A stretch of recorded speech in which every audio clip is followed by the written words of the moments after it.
KIRO-TV investigates. A UPS delivery truck flies out of control in a busy neighborhood. Both of us were rather terror-stricken. Now, KIRO-TV investigates if a new starter system installed to save about 2 seconds per stop failed.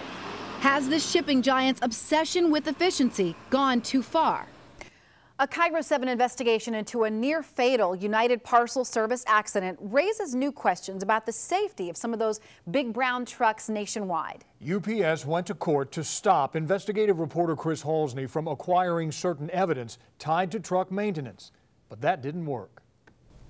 UPS is converting its truck fleet to operate without traditional keys. Drivers hit a remote sensor like this one and then start the truck by hitting a button on the dash twice. UPS hopes to save millions of dollars in time efficiency, but you're about to meet a package delivery man who says glitches in the system are putting both drivers and the public in danger. Pastor Mark Hawkes was working part-time delivering Christmas-time packages for UPS when the truck he was riding in failed to start. All of a sudden, we're rushing down the hill with great speed.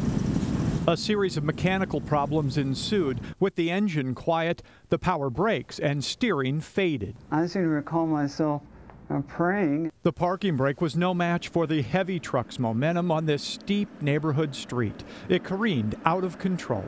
My next memory is, smashing into something. I was in great pain. I knew that, something horrible had happened. 9 months later, Hawkes is learning to live with a fused spine, blind left eye, and constant pain in his disabled hand, shoulder, and leg. Excellent. When KIRO-TV asked UPS to explain the accident and whether its new retrofitted keyless ignition system might have played a factor, we received an email stating all mechanical and electrical functions of the package car were found to be in good working order. So how did this happen, and could it have been prevented? Listen to what Hawkes says occurred several hours before the accident. The alarm of some sort went off in the cab, but we were given earplugs, which we used at times to try to gut it out and deliver the packages. Handed earplugs by UPS and told to gut it out until after the shift. Accident scene photos seem to back up that claim. You've seen the documents.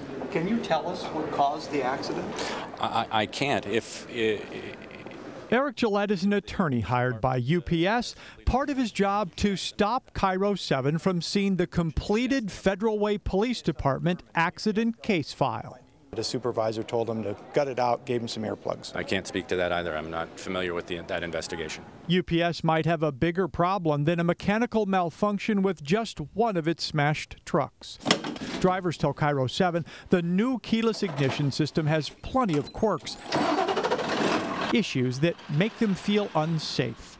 Teamsters Local 174 listed some of the safety issues in this never-before-released letter to labor and industries. Cars lurch and move forward significantly when starting.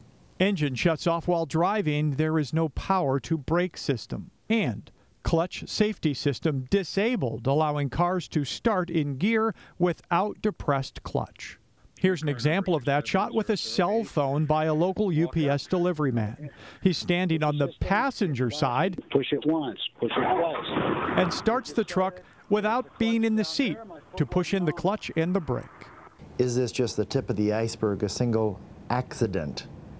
Or is this something that's more systemic? Hawkes' attorney David Benninger has not yet filed a lawsuit, saying he first wants to ferret out potential mechanical safety issues with the entire UPS fleet. The more we seem to look, the more we seem to find, and the bigger the concerns or the larger the red flag is for us. This isn't just an isolated problem. So far, UPS appears to be downplaying drivers' fears, something we're told is reflected in this internal safety complaint.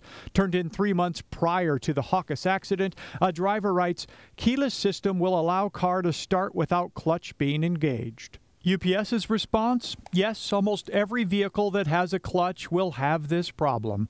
Vehicle okay to operate. The individual worker is expendable. Hawkes hopes his accident forces UPS to do a better job factoring in how new money-saving efficiencies might affect both employee and public safety. You know, maybe it'll help prevent this kind of a horrible accident from recurring, and also that it may empower certain ones to come out of the shadows and speak the truth.